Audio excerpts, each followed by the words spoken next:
जय श्री कृष्ण साथियों। आज हम जानेंगे स्वर्ण प्राशन के बारे में।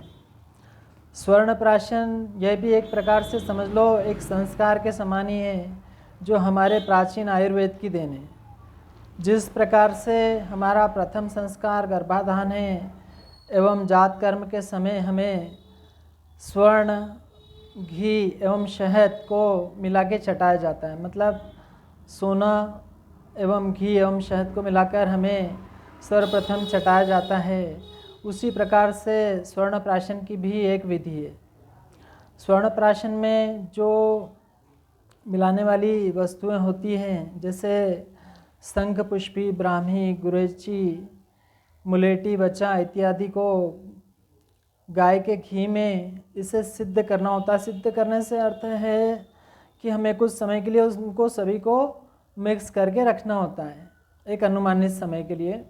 साथ ही इसमें जो घृत की मात्रा है वह विषम मात्रा एवं शहद मिलाया जाता है बाद में, मतलब तो और कुछ समय के बाद में फिर इसमें स्वर्ण को मिलाया जाता है, मतलब कुछ कुछ समय की गैप के ऊपर इसमें सभी चीज़ों को मिलाया जाता है जिससे कि ये पूर्ण रूप से सिद्ध हो जाए। उम्र के अनुसार इसकी मात्रा को फिर चटाया भी जाता है। स्वर्ण प्राशन में हम सबसे बड़ा जो योगदान है इसमें हमारे ग्रह नक्षत्रों का भी बहुत ही योगदान होता है।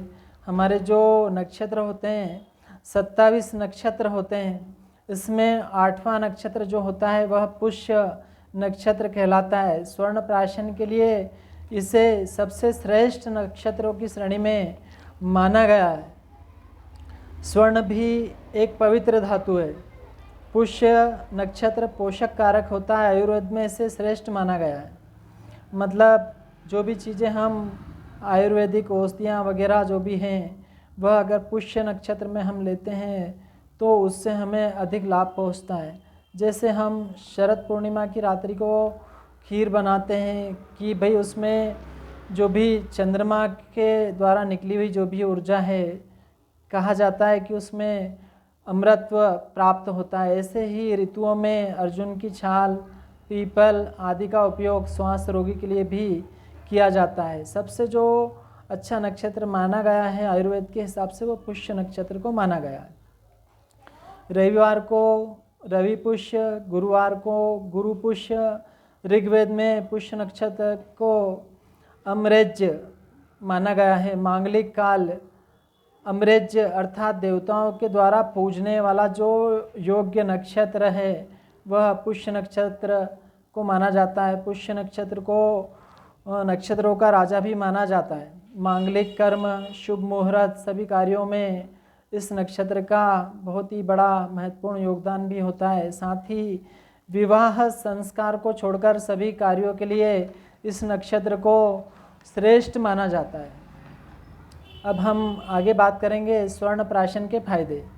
बच्चों में रोग प्रतिरोधक क्षमता बढ़ाता है। रक्त खून के जो श्वेत कण होते हैं WBC उसकी क्रिया को उत्तम बनाता है। शारीरिक, मानसिक, भूख, बुद्धि, पाचन सभी के लिए स्वर्ण प्राशन लाभदायक होता है। पुष्य नक्षत्र जब बच्चा खाली पेट हो, जन्म से 3 माह तक इसमें 1 बूंद हम देंगे। साथ ही 2 से 5 वर्ष की उम्र में 2 से 3 बूंद, 5 से 10 वर्ष की उम्र में 4 बूंद, 10 से 16 वर्ष की उम्र में 5 बूंद। मतलब ये एक शिशु की अवस्था के हिसाब से जैसे जैसे बड़ा होगा उस वैसी अवस्थाओं में हम उसे बूंदों को बढ़ाएंगे। एवं जब भी हम इसे स्वर्ण प्राशन करते हैं इससे योग्य चिकित्सक की सलाह के अनुसार ही हमें करना चाहिए। दी गई जानकारी यदि आपको अच्छी लगती है तो लाइक, शेयर करें, फॉलो करें। जय श्री परशुराम। मैं LIC ऑफ इंडिया से दीपक मिश्रा।